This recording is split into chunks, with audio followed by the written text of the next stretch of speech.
Hey everybody, welcome back to the NC State Insider Podcast. I'm your host and lead beat writer Tucker Sennett, joining you here today to discuss NC State's monster Quadrant-1 road victory, a Quadrant-1A win over Clemson, number 18 Clemson on the road on Tuesday night.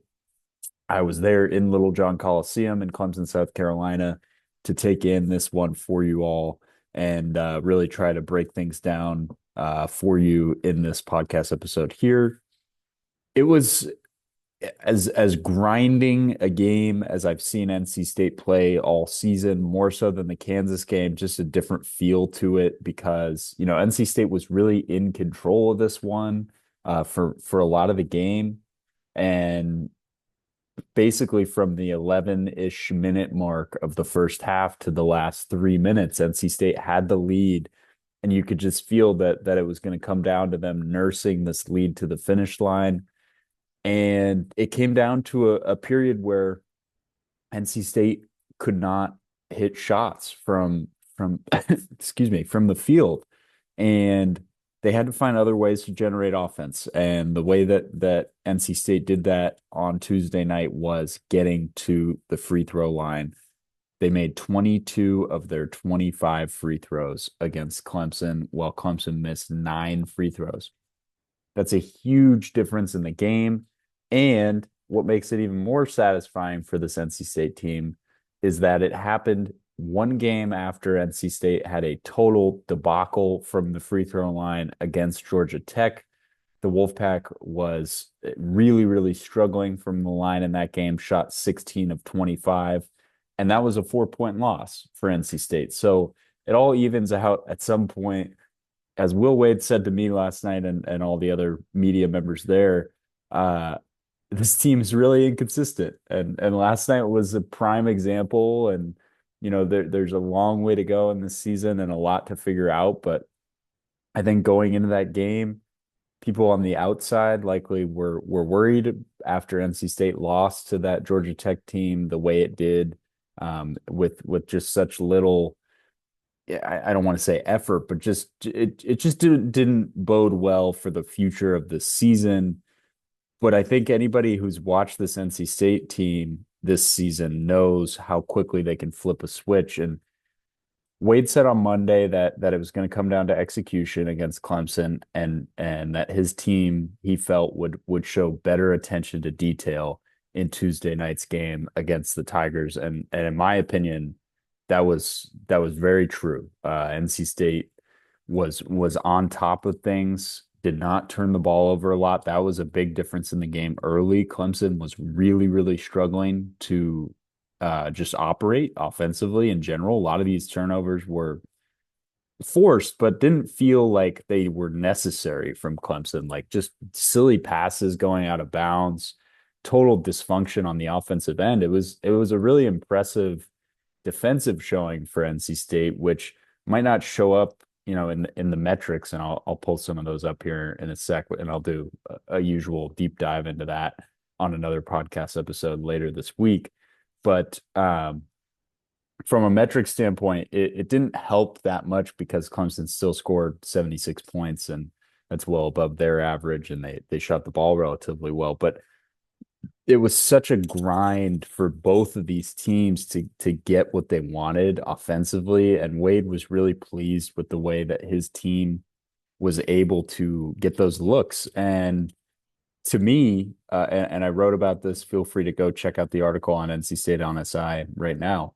But to me, the driving force behind behind the Wolfpack's ability to get quality looks was Van Allen Lubin in this game, who scored 22 points, almost a season high. He had 23 against UNC Asheville, but he shot 9 of 12 from the field, 6 rebounds, and made all 4 of his free throws, which were clutch free throws in 36 minutes of action.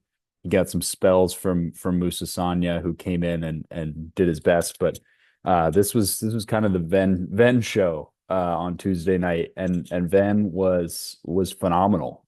Just played his role to perfection, and that's something I've talked about a lot with Ven over the course of this season. Is he's a guy that you kind of know what you're going to get. The baseline is there.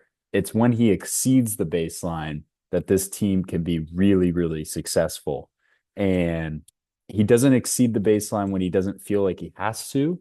And Tuesday night was a night when he really needed to against one of the best front courts that I've seen in the ACC in person, and then just having watched some of these games on TV. Clemson's really deep. They come at you in waves. RJ Godfrey is a absolute. I mean, he looks like he could play tight end. He is a machine down low. Had a really great game. 16 points, 7 of 9 from the field, 7 rebounds, but he missed 3 free throws. Then didn't. Then you got a guy like Carter Welling, who had a really solid game for Clemson as well. Another 6'10" option, 14 points, three of 5 from the field, made 8 of his 12 free throws. So a lot of his damage done at the line, but again, missed 4. He was solid on the glass as well, 9 rebounds. And then they had some other contributions, but NC State's guards really disrupted what Clemson wanted to get into, and they weren't having the success getting to the basket that I think they wanted.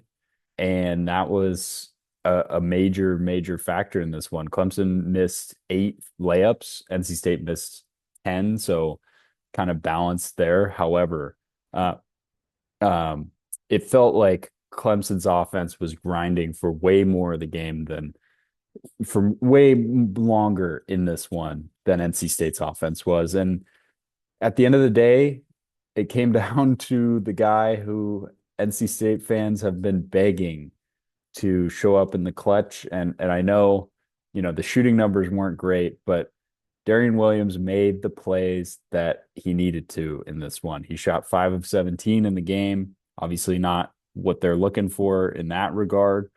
Made 3 of his 8 3-point attempts. That's somewhat improved, and finished with 17 points, 6 rebounds, and 3 assists. But he came up clutch in overtime, knocked down a crucial corner 3, and came up, excuse me, came up with a crucial assist for a nice dunk for Venn in overtime, and was really working as that facilitator that NC State is looking for.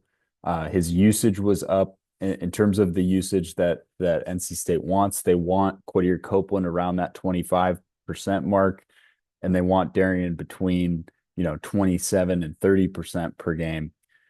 Quadir Copeland was 24.5% in this one. Darian was 29.5%.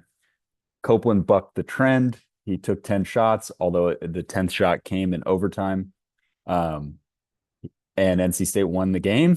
That was an issue for NC State coming into this one. That was something Will Wade brought up after the game, that he's sure that he's going to hear about from Quadir in terms of the efficiency, because he took that 10th shot, and NC State got the win. Before this game, NC State was 1-5 in Quadir Copeland's 10 or more field goal attempt outings. So now 2-5, improved that statistic, and they are hopefully going to find a way to operate with that usage, kind of the 2 parallel tracks that Will Wade has discussed with those 2 players. As for the leadership, it kind of came down to Venn, and he said, the team depends on him to be that steadying hand at times. And boy, was he just cool as a cucumber in this one. I'm sorry, I'm loaded with cliches today, but there came points of the game where NC State could have gotten disorganized. It could have gotten disjointed like it did down the stretch against Georgia Tech. It really didn't play well in those clutch time minutes, as you would call them, like in an NBA game. And the Wolfpack just found a way to get it done, and dug deep on the defensive end against a team that's not going to light anybody up offensively, but is really, really solid in the half court, and they're really disciplined, and they're going to get very good shots. And that's how they were able to come back and tie this game up in the final 3 minutes. But NC State made the right decisions for the most part, and had a chance to win the game in regulation with the Darian Williams mid-range jumper that rimmed off the back iron. But the looks were good. And that's what Will Wade, I know I already talked about this, but the looks being clean was a huge win for NC State in this one because it proved that they could operate not necessarily in an aesthetically pleasing way, but in a way that is efficient enough to grind against teams like Clemson in the half court, which was something that, we hadn't really seen to this point. NC State was taking advantage of forcing turnovers, which it absolutely did in this game, 19 points off of those turnovers from Clemson to Clemson, 6 points off of NC State's seven turnovers, which is not, feasible in this kind of game. But NC State's finding ways to win in different margins, and it's showing that it can win different kinds of games, which is something that was a concern of mine a month ago. They weren't really they hadn't gotten a win like this in a grinded out kind of game. Most of the wins were blowouts or just kind of disjointed against inferior competition. And now you have that quad one win. And it kind of changes the outlook on this season. I know this team is super inconsistent, but maybe this is what they needed. They needed to prove to themselves that they could go out there, they could execute at a high level for 45 minutes, and get the job done against a ranked opponent that I think will for sure be in the NCAA tournament. And now, who knows what happens with the ACC the rest of the way, but NC State holds a tiebreaker against a very, very solid Clemson team that will be in the mix in the ACC moving forward. So we'll see what happens there. Another storyline from the game that I was asked about on Twitter, Allen Breed out of the starting lineup, nothing to do with injuries. Trey Hallman subbed back in, didn't have his best game, 1 of 6 from the field, 0 for 4 from 3-point range, 6 points, 4 fouls, just 1 assist in 28 minutes. So not a great outing for Hallman. Shooting's kind of coming back to earth for him, which doesn't bode well, but still as a 3-point threat, he's a better option in that regard than Breed was. Wade said, it had nothing to do with anything Breed did or injury. It just was kind of the flow of the game. And he felt like Matt Abel provided a really nice spark off the bench, which we'll have some coverage of in the coming days on his performance. But all in all, a massive win. NC State's back in Raleigh, trying to regroup here and continue to be sharp before it hits the road again. For on an unfortunate weekend for that, they got to make sure they can get to Pittsburgh first of all, and then go play Jeff Capel's Panthers at Pitt on Saturday afternoon, and then we got some weather coming in here in Raleigh, so we'll see if they're able to get back. But if not, they'll figure things out and get where they need to be. But quick turnaround with Pitt on Saturday, then another quick turnaround with Syracuse coming to the Lenovo Center on Tuesday. And you're back into the swing of this ACC schedule. It's all systems go for the rest of the way. You're not going to have that lengthy break that you had with between the Florida State win and the Georgia Tech loss. So I think the momentum Will Wade is hoping can carry from game to game here, and they're in a nice stretch where they can make some real moves in this ACC schedule. Some of these teams are sort of reeling right now, and NC State can make some things happen here. With a Pitt team that's not great, a Syracuse team that hasn't been even remotely consistent, a Wake Forest team that's really struggling all of a sudden, and then it gets tough again. But if they can find a way to get it done in those next 3 games, the season has a very different tone than it had after that Georgia Tech loss, and I'll certainly have a different view moving forward. As always, appreciate you all tuning in.